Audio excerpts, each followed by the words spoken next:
Welcome back everyone, I'm the Depressed Eeyore and this is Divinity Original Sin 2.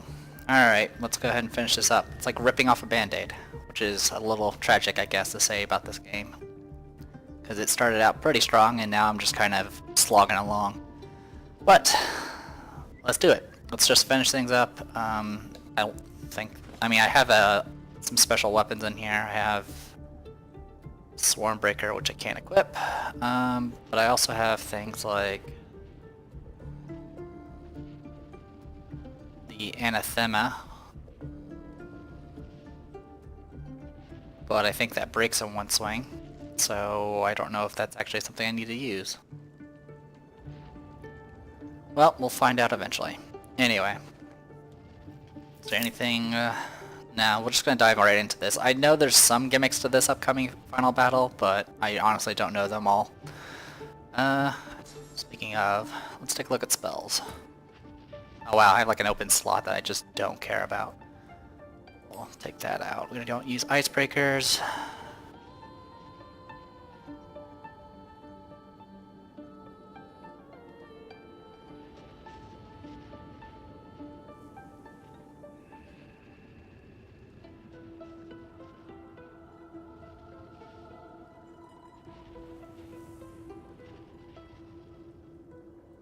Chain lightning. Anything else I can get rid of? No. Alright, what about you?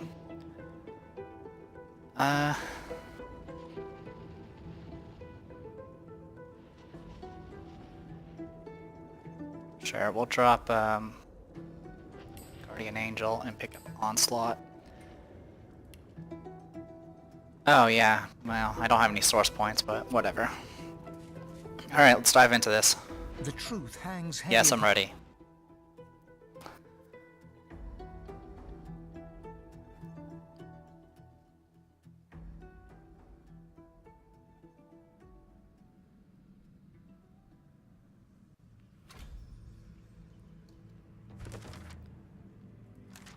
Alright. Yep, all these got closed. To be defined.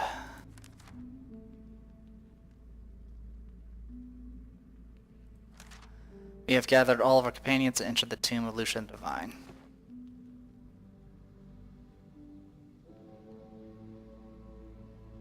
Alright, there's white magisters up ahead. You know, I also didn't really go around the areas using spirit vision. But I don't care. Oh. You come here often. I don't know what you did, but you just released a soul splat.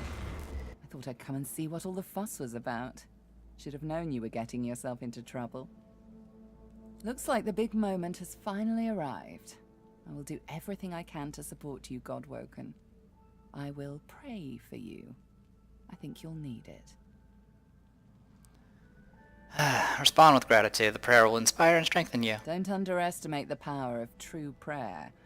This is a place of incredible power where a single prayer holds the weight of thousands. Your heart and soul will fill as quickly as they're drained. Consider it a taste of your divine future. Prayer will enrich you, and your disciples will empower you, strengthen you, and trust you in all ways to do only what is right. Of course, it's up to you whether or not to listen. I know how I'd respond, but you do you. Melody wearily chuckles to herself, then bows her head in a show of unexpected but sincere reverence. Looks like my investment's paid off after all. You've shown me kindness in the face of my sins. My worship is the least I can offer. Now go. Rivellon needs a new divine.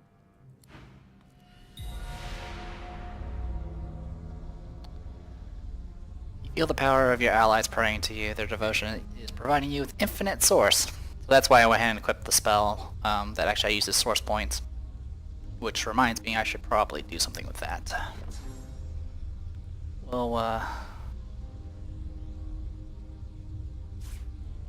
that. And add that.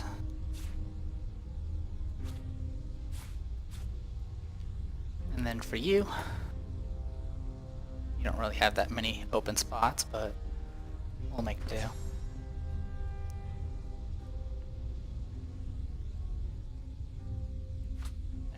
chain lightning at the very end. Alright.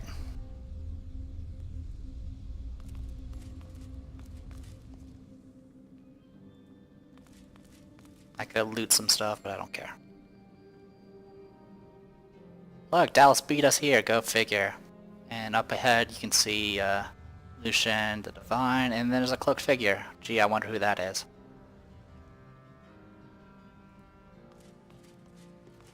I could buff myself ahead of time, but I'm pretty sure it's gonna get removed. But why not? Well,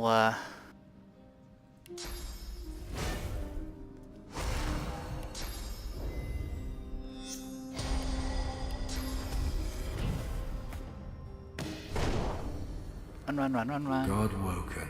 Hey, what's up? Dallas told me about you.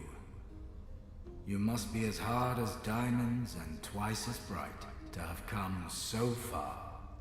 Your divine welcomes you. Surprise. Lucian frowns at the figure, then bestows a benevolent smile upon you. All that you know of him flashes across the panorama of your mind. You open your mouth to speak. I underestimated you, Godwoken. You have proven to be a formidable foe.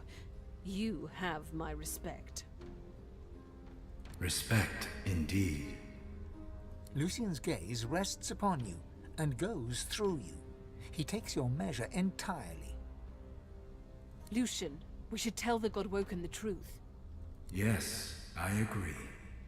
It is time we dropped our masks. Dallas nods, then reaches for the sides of her head. Where there was one face, suddenly there are four. She takes off the mask of the shapeshifter. A skull is revealed, bejeweled and ancient as the void. I am eternal. Surprise, surprise. To be honest, I'm not that surprised, since pretty much every major figure seems to be undead at this point.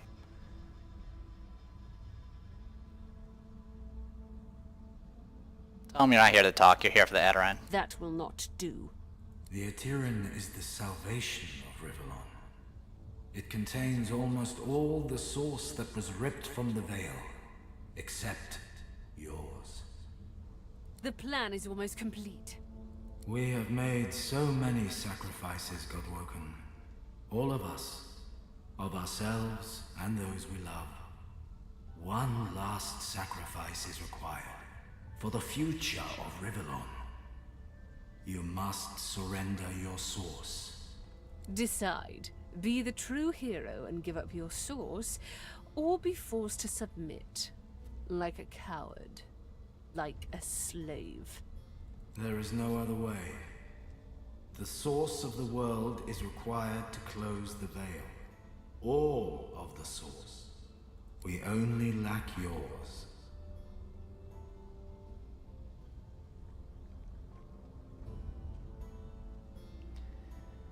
Alright, note that giving up one source renders one a silent monk, a husk of oneself, a non-being. As I say, one last sacrifice is required. Yours.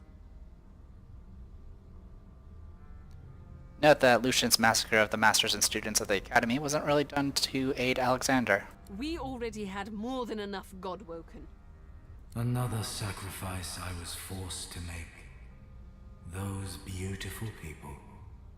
I was as kind as I could be. I promise you that. Remark that their plan means there shall be no true divine. Good. You understand. The world shall not know this. I shall return from the grave, a divine without power, yet all who desire power shall fear me. I shall carry the secret of my lack of divinity. Peace shall reign. And I've heard enough. Then let us proceed. Show some responsibility. Surrender your source. You'll be a hero. Everyone will know of the sacrifice you'll make. Your name will be synonymous with the survival of Rivellon. Don't let them do this to us. So yeah, you can pretty much just end it here if you want to. If you just want to end the game here, you just give up. But I've dealt with enough of this shit, so,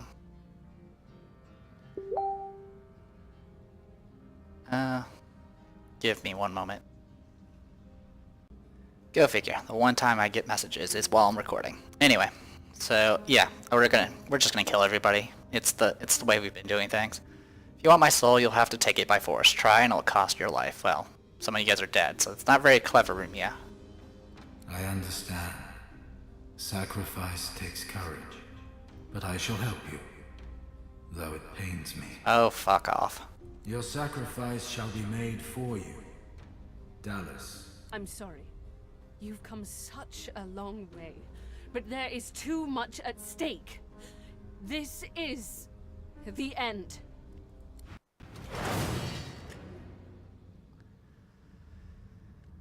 All right.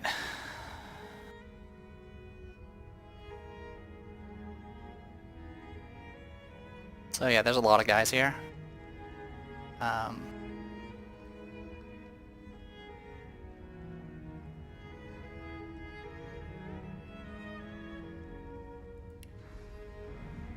can hit 2 of them. The cloak figure is another issue. By the way, I already know who the cloaked figure is. That was already spoiled to me at some point. Actually, I think I knew about that already. Yeah, I think I read something in this game. Alright. So we need to take out these guys as quickly as possible. Using science, preferably. And a single attack. 5 times, doing about over 1,000 each. Alright, so I need to get myself into the middle there.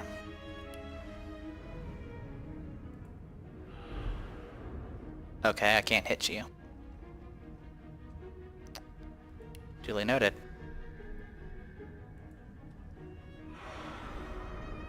Oh, now I can hit you.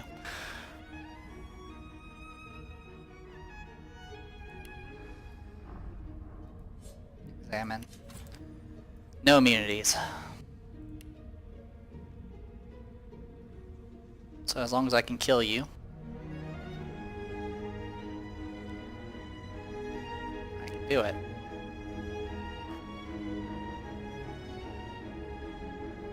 So I can definitely kill Dallas the Eternal right now. Are you feeling poorly, Dallas? Good. You shall not seal the veil. And now it is time. I call on the God King. Come, claim what is yours. How? What? You are unleashed! Surprise, surprise, surprise. You left the leashing wand next to me, you stupid maggot. So accustomed had you become to me pretending to be your slave. Kill him. Do shut up, you tedious buffoon. And don't look so surprised. As if I would allow a bone bag to enslave me. Me! Sit back and enjoy Dallas's and Lucian's discomfort. You should have listened to Tarquin, you worm-ridden wench. Nobody enslaves Brachus Rex. Yeah, I'm pretty sure we got that information eventually, that Brachus Rex was whatever this guy was. I am Brachus Rex. I am the Source King. Ask Dallas if she and Lucian planned for this. Kill him. Now. Wow. You're not very entertaining. Too late, you mouldering, blight-stained pigs. Grant me power, my ally. God King, I call on you. Kill Brachus if you think you can.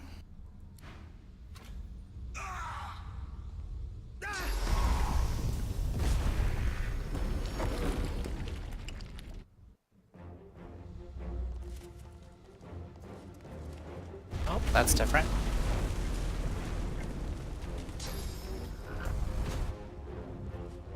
My ally sends me a pet. What a fitting gift. Ruling the world with a bloody fist can be lonely. I needed a companion. Come to your father, my pretty thing. Come to the Source King.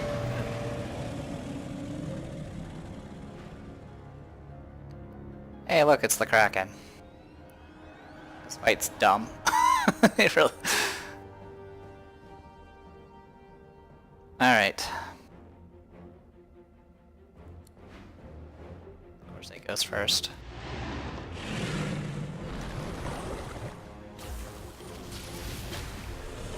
It's... Lord Linder Kim. Salaman. So, previous guys we fought before.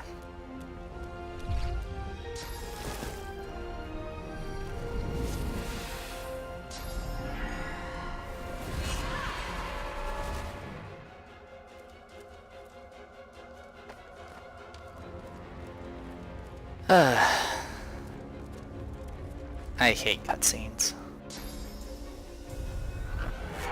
It's like, here, let me change the rules, and now we go out of turn order.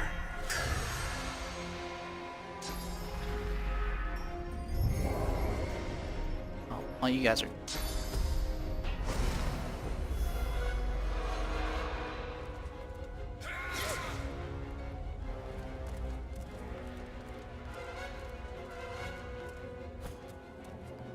Alright. So yeah, all these are bad guys. I would hope they would prefer targeting, you know, somebody else, but I wouldn't be surprised if that's not the case. Anyway. Let's deal with the plague first. There we go.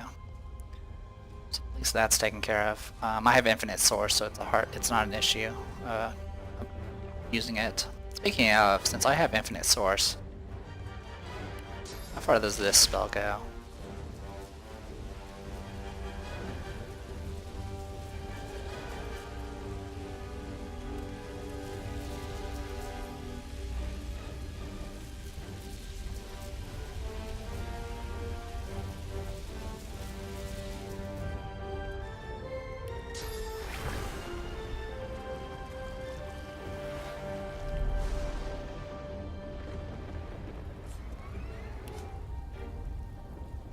Resistance is poor. What about yours?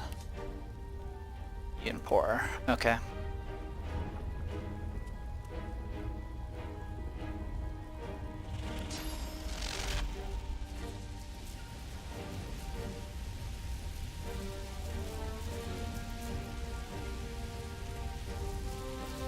What's this spell do? It forks up to 8 times in the 8-meter radius and deals a bunch of damage.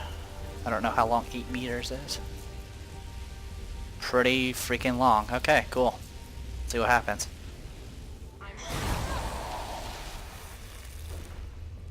That worked. Alright. Let's apply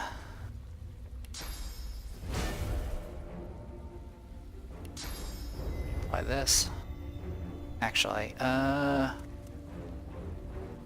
of Frost. There you go.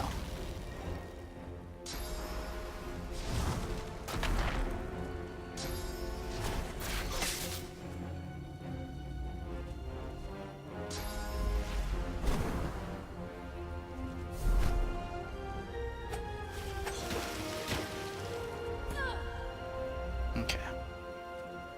Hello, big serpent thing that I'm pretty sure I can't reach.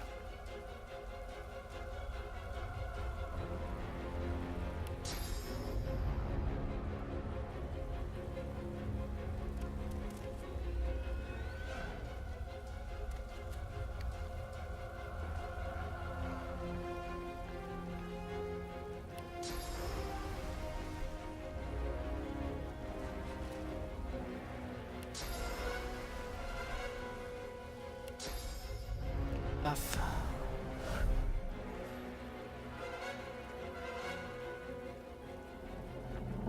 Hello, good sir. About to hit you for a lot of damage.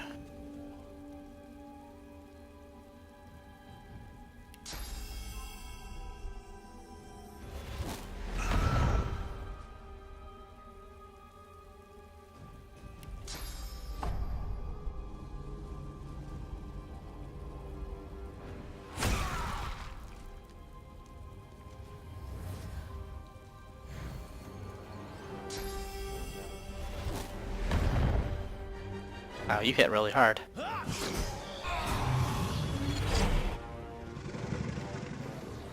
Oh, that's one down.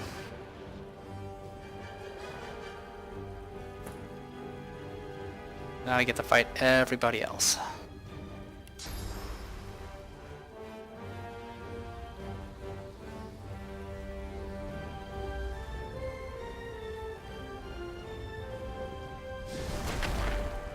Alright.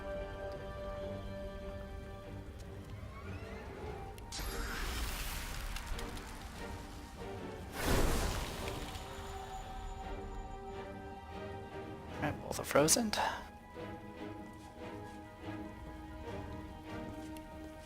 Can't reach you anyway, so it's a non-issue. I'll just keep hitting you with spells.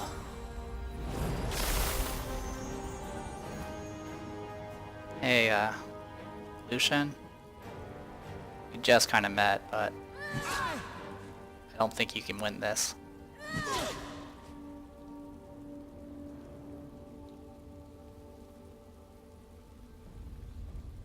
Oh, it doesn't count as a kill.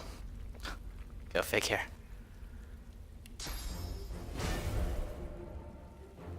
I'm gonna move back and then buff.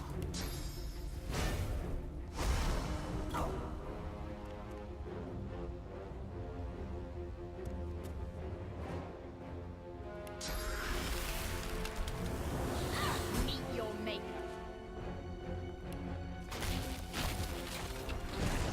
The dark with you. My time, it seems, is done. I never possessed such mastery of Source. I can only hope your choice is wise and true, Godwoken. I have made mistakes, but wisdom and truth, these are still values I believe in, and always did. You literally slaughtered an entire academy. Dallis groans in pain. I have failed.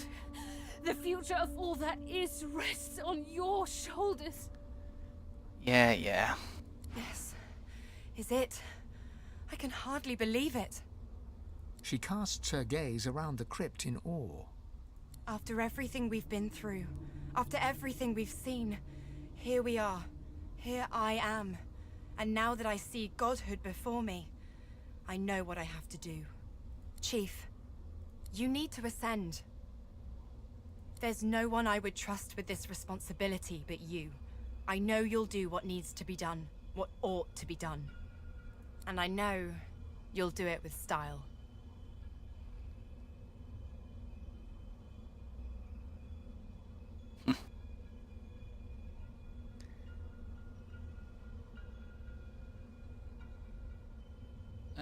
Thank her and tell her you love her. Her eyes flash and sparkle with tears. She quickly wipes them away and feigns kicking you down a road. Back at you, Chief. Always. Now go on, shoo. You've got business to attend to. You think back on your journey here, on all you have seen, on how the Magisters hunted sorcerers who committed horrible crimes, and purged sorcerers who only tried to heal the sick. You think of how the Eternals unleashed void-woken horror on the world in an effort to reclaim it. You look at the source around you. You know that within your reach is Divinity. You think of what you could do with such power. Seeing the vast quantity of source in front of you, you think you should be able to handle a couple of void-woken. You think of your personal problems. It's time to make a choice. A choice that decides the fate of Rivellon and of you. So yeah, pretty much the ending is decided by this final choice.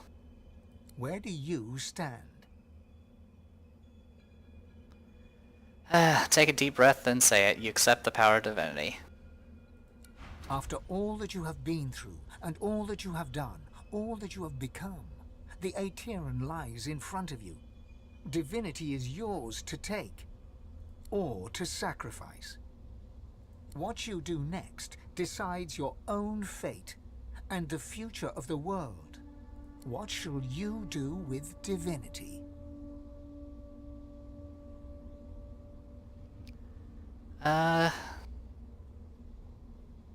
So pretty much I glanced at some of these endings. The issue, of course, is the whole Voidwoken issue. I believe there's a way to make it so it, happen. You can seal them away permanently. There's other options where they're still active and all that nonsense. Honestly, I don't really need the power of Divinity. I kill everybody anyway. So let's give the source back to all the peoples. Release Divinity into the world. When everyone is divine, no one is divine. Watch me get the bad ending now.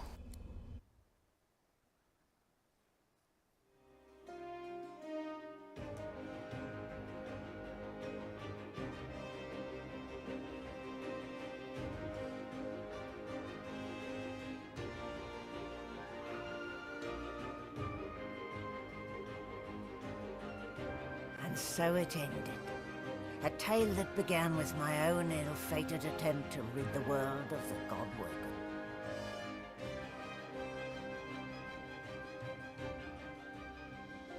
When the dust settled, no new divine had risen. Instead, all Source was released into the world for all the people and every creature to share. Everyone was now a sorcerer. And united, the peoples of Rivellon pushed back the God King into the very depths of the void.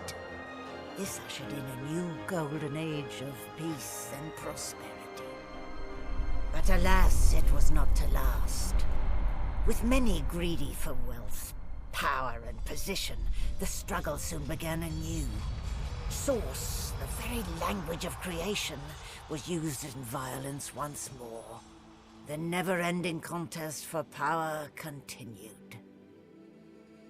As for me, my last hope of ever being freed of the God King's terrible tyranny faded when the Godwoken failed to seal the veil. An eternity of pain and suffering is mine, in service of the King, until the day I am freed, the day the God King returns. And there you go. Alright. Malady stands tall and proud, sunlight sparkling off her mask. From here she looks almost angelic. Well, here we are again. You, me, and the ship I've saved from ruin for your personal benefit.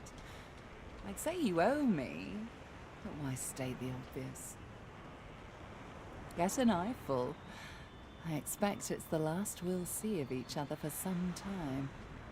I've a lot of planning to do, now that there's not to be a new divinity. She drums her fingers testily on her crossed arms.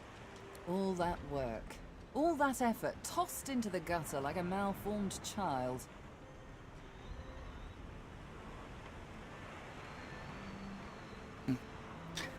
Tell her the world is better off without an almighty tyrant. You say that now. Let's see how you feel when you realize the true implication of a world filled with sorcerers. Oh, don't worry, the cutscene already said that. Never mind. I'll find another way. I always do. She fingers the mask covering her face. For a moment, it seems as though she's about to remove it. But instead, she places a hand on your shoulder. We've come a long way together. I did my best by you all the way. Sacrificed much. And I'd have given even more to see you fulfill your destiny. She looks you up and down. I guess this will have to do. Take a moment, why don't you? Relax. Enjoy. I certainly plan to do the same. Ask where she plans to go. Oh, I don't know. Around and about. Treat myself to some mead, a lover or 300. I'd say we've earned it. Perhaps our paths will cross again. Perhaps not. Until we find out. Alright. Spirit of the Red Prince.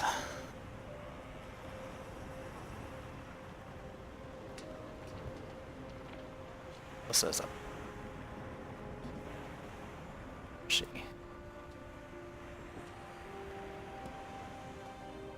Oh, she's further back. Nope. Yeah, she's further back. Alright, let's talk to you.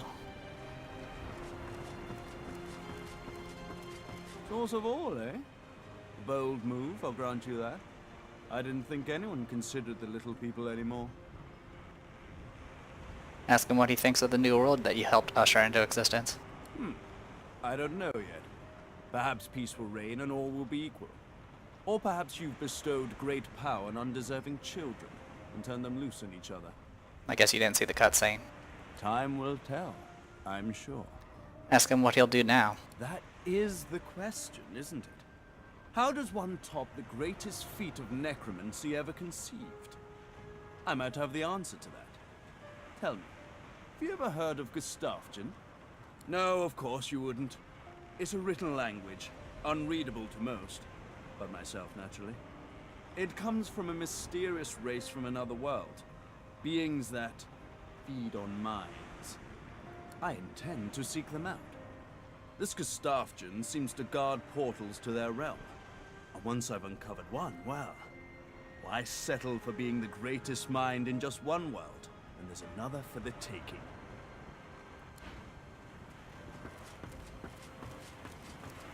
Hey there, Chief. So, a world full of sorcerers. What do you make of it?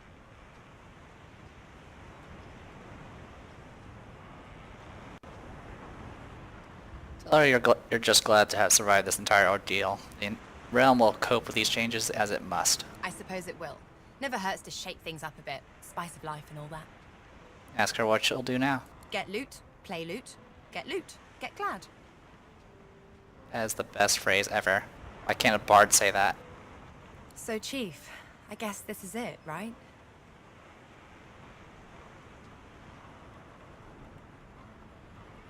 Say you guess so, but you won't forget her. Not ever. I mean, I don't exactly know why we're separating, but whatever. Well, I mean, you can always come with me. I mean, I'm just saying, it's an option. Better give me the freaking option then. If you want. Maybe? I still love you. As she turns from you, the whites of her eyes darken, the veins in her face go grey, and a wicked smile curls her mouth. Suddenly it's gone again. She winks, and you're left wondering whether you saw anything at all. Seriously? See you around.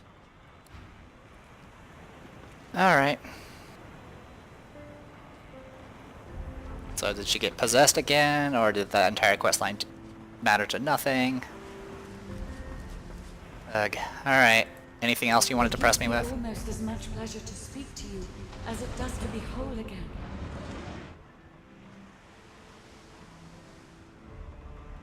Say you're just glad to see all that trouble behind you rather than in front of you.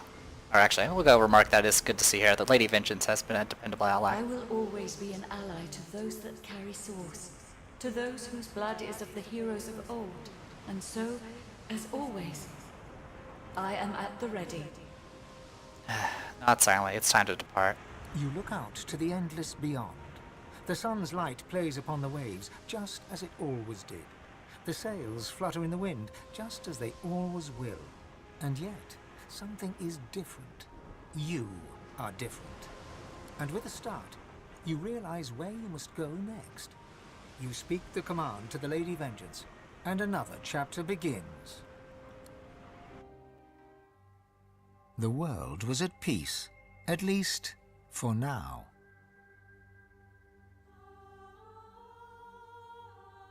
With its significance as the seat of divinity diminished, Arx fell into decline, and within 7 generations had emptied. Few were as prepared for the new world as the lizardkin of the ancient empire. With power spread equally throughout the world, the advantage lay with those who knew how to steal it, and at this the lizards excelled. Pretty sure I killed most of them. Justinia returns to her throne. Under her rule, the Dwarven kingdom prospered, until 2 years later, a jealous lover stabbed her in the heart with a mutton fork. Can't let me have anything, can ya? With their power returned, the elves reclaimed their lands from the Death Fog and began to rebuild. Soon they would split as 2 factions sought power, one to bring back the trees, the other to bring back the scions.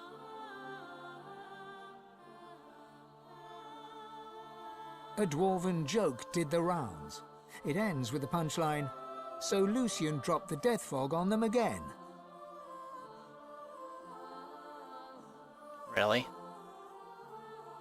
And in a dark forest on the far side of a desert, well beyond the high seas, the Black Ring came together once more.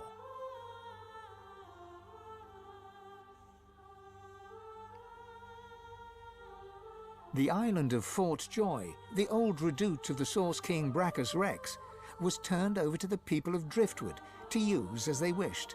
They turned it into a holiday resort. Reaper's Coast prospered.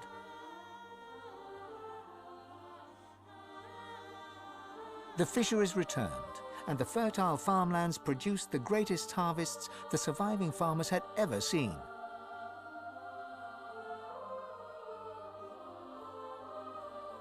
Blood Moon Island became particularly fecund, its soil producing the greatest crops. A particularly crimson-fleshed orange grown on the island became a delicacy across half the world.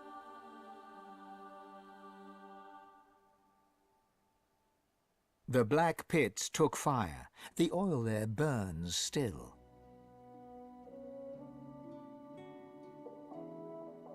Driftwood became a centre of industry, trade and transport.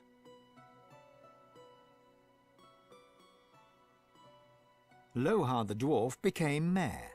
His time in office was cut short by an unfortunate wound that spontaneously appeared on his neck.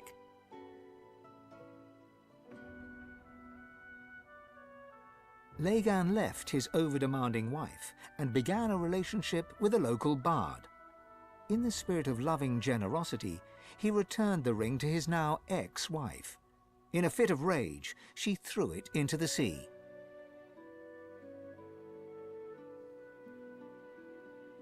The nameless isle had vanished.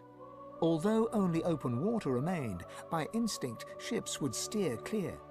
None of the captains could articulate why. Millennia later, adventurers would come in search of the legendary divine city of Arx and the crypt of the great Lucian. None would pass the path of blood. Young Han went into the theatre and became one of the realm's most popular actors. With no new divine, Malady found herself in a predicament. She had an important problem to solve, but no ally strong enough to call upon, and so her search continued.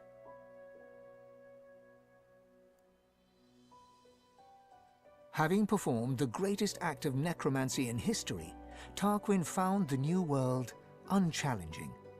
He became obsessed with rumors of another plane of existence. One day he vanished and was never seen again.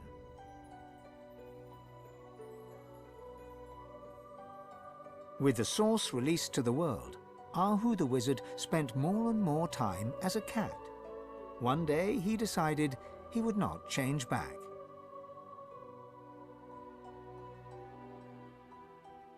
With Amadia silent, the priestess Gratiana left the swamps and re-entered the world. With more undead than ever before, she founded an abbey in the Dragonspine Mountains, offering them shelter from hatred and fear.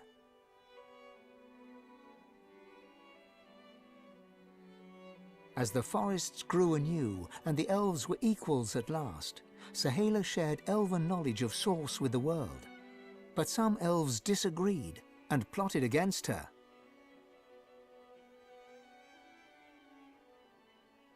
Chief amongst her opponents was Tova, Sahala's own mother.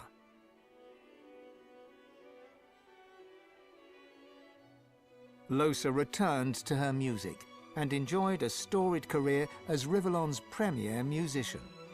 Dark moods would at times overtake her, and she would spend long hours walking in the wilds. She always returned with a new song. And then there was you.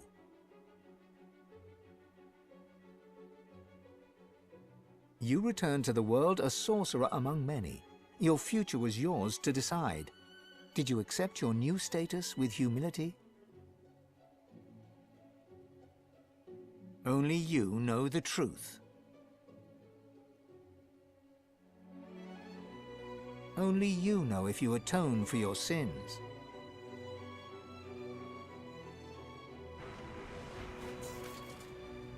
Well, there you go.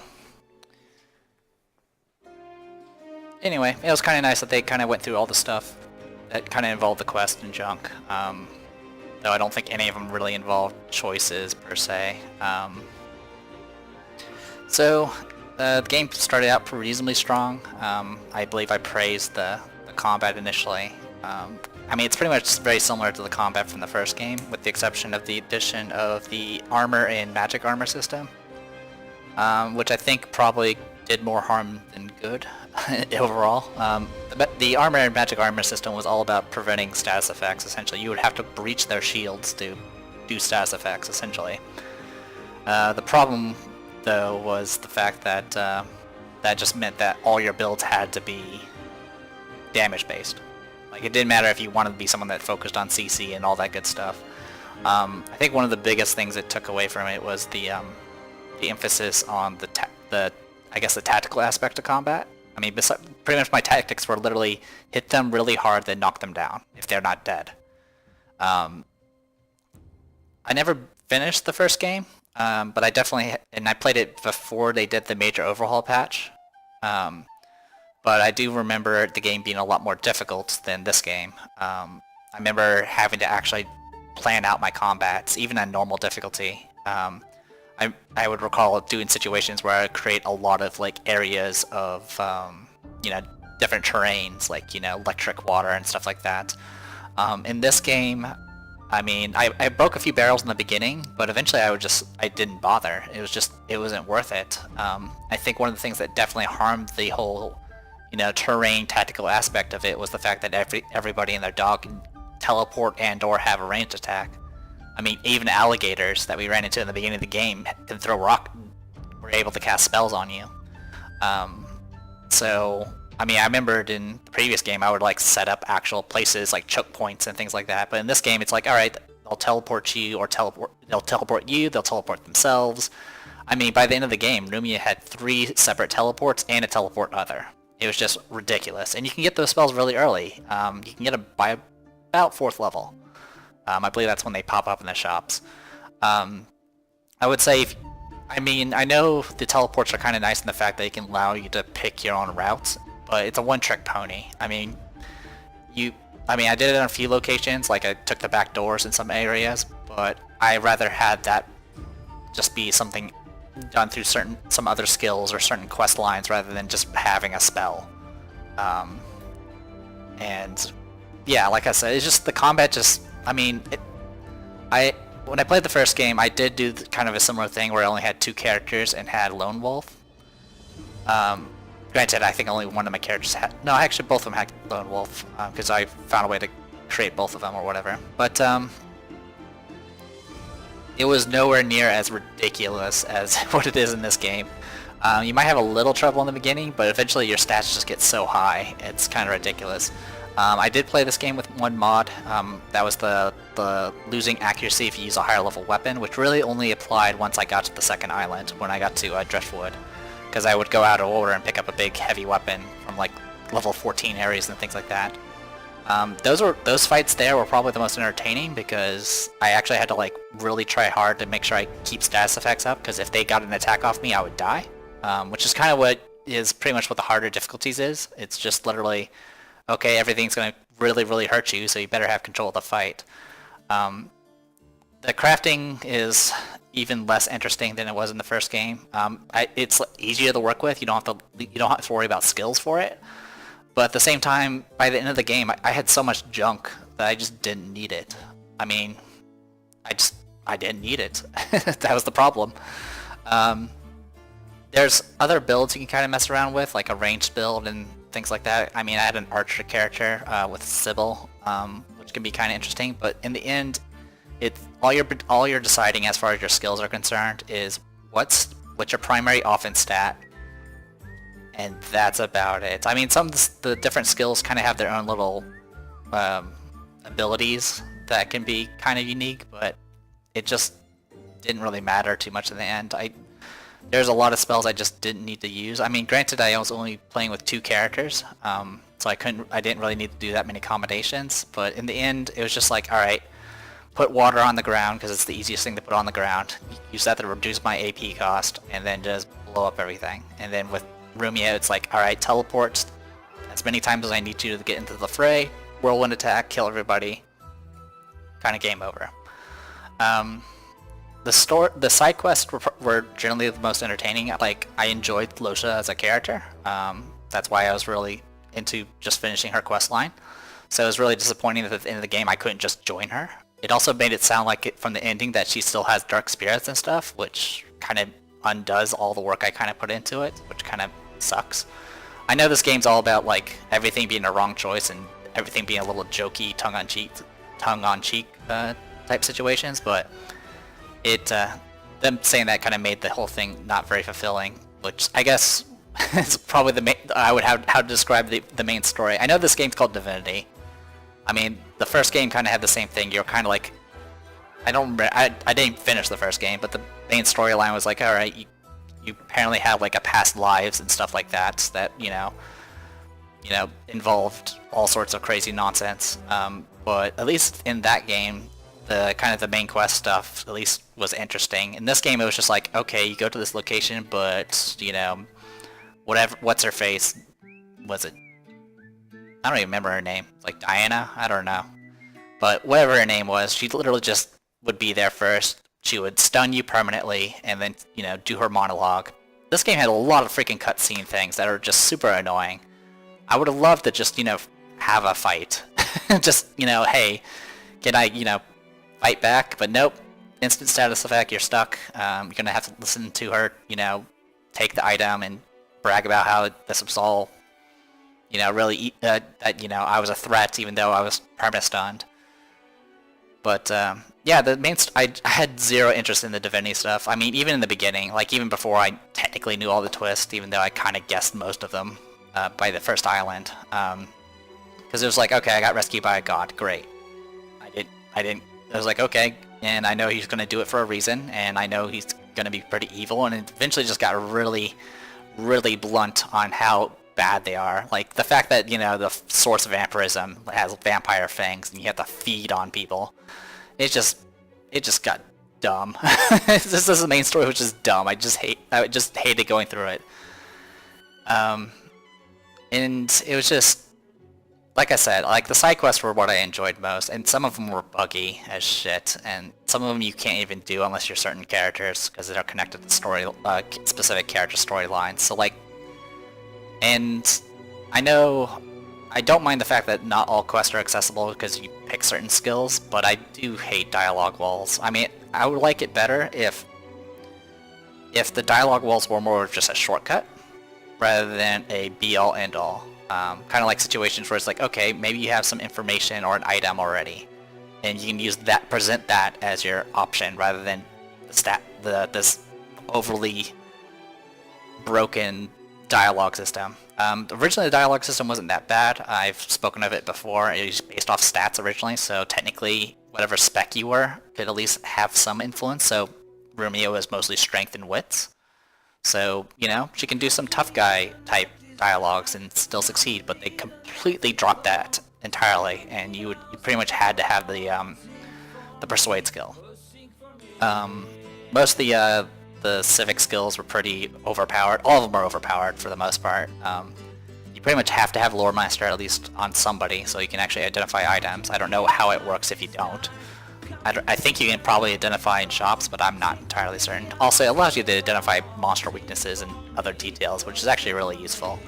Then there's essentially 3 different civic skills that all involve money or loot in some form. There's, of course, Lucky Charm, which gets you extra items as you know, open chests, which is kind of, I think that's probably the most entertaining one, but it's also the most overpowered one. Because you just get so much gear that just, you never need to go shopping and stuff. But it's also kind of nice to just open something and you suddenly get something completely wacky and random. There's, of course, the other ones, of course, is stealing the stealth skill or whatever it's called, where you can pickpocket. That one's pretty good, though it's not as entertaining. And then there's of course the merchant skill, which just reduces prices, which is probably the most boring, but probably the least overpowered. I didn't really have much use for shopping.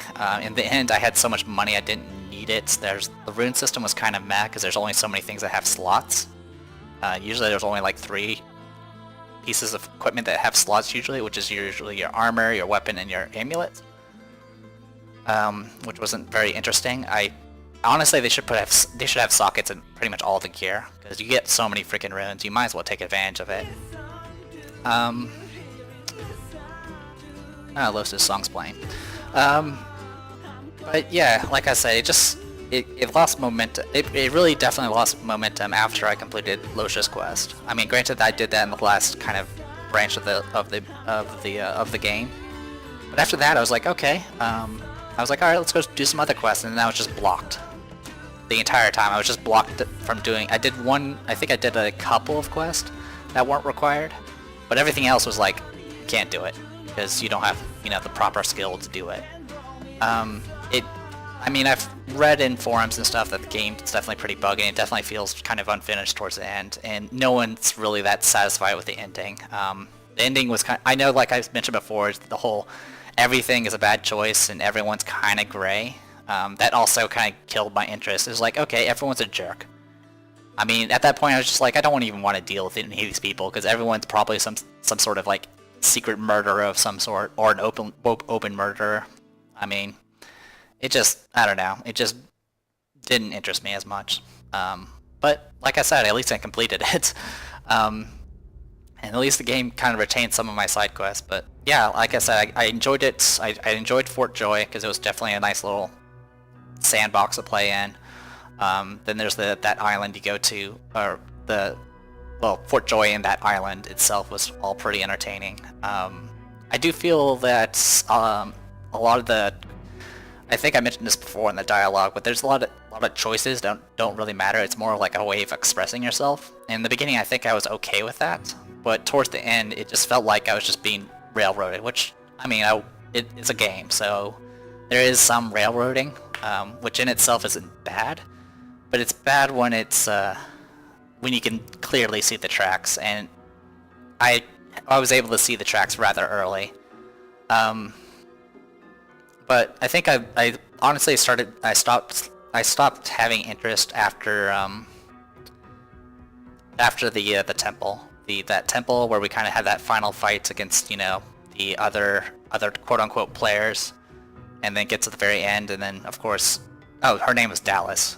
Dallas got the freaking Edoran or whatever it's called, and just ruined everything. I would have been happier if the game just kind of finished there. I didn't like the fact that it was just Brachus Rex again. I know Brachus Rex was in the first game too. I think I killed him. And the whole thing with Lucian coming back, it was just, I mean, at the very end of the game, they tried to make it sound like they were the good guys. But at that point, I was just so tired of them. They suddenly like changed the landscape of the battle, brought in the Kraken. I was hoping to fight the Kraken as a side quest or some sort of major thing in the main story, not as a freaking set piece that was just part of the final battle. I would have enjoyed that a lot more, to go and fight the very monster that wrecked you in the very beginning of the game. But that never happened. So kind of a missed opportunity. Like I said, even though the game's called Divinity, I had no interest in the whole divine thing. I feel a little bad about the poor Malady, because Malady was actually a kind of cool character, but I don't like how defeatist it sounded. The fact that just because I didn't become divine, she got screwed over. But I mean, especially since freaking Rumia is so freaking strong that she can two-shot divine characters. There's that disconnect between gameplay and the story. But that's alright. Malady will manage. I don't like the fact that, Lucia was like, hey, you can come with me. And I was like, yeah, sure, give me the option. And the game didn't give me the option. That was just a dick move. But, I mean, I don't have any regrets playing through it. At least I finished it. I didn't finish the first game, and when I came back to the first game, they changed everything, so I kind of just didn't have any urge to come try it again, because I already, if everything's changed, I kind of lost interest. But yeah, I've never tried the multiplayer of this game. I know there's like a DM mode, which I think would be kind of interesting. Personally, I think DM mode and making sure no one can get the teleport abilities, I think would be kind of nice. Get rid of the freaking teleport pyramids and all that nonsense. Just make it something where they actually have to rely on tactical movement.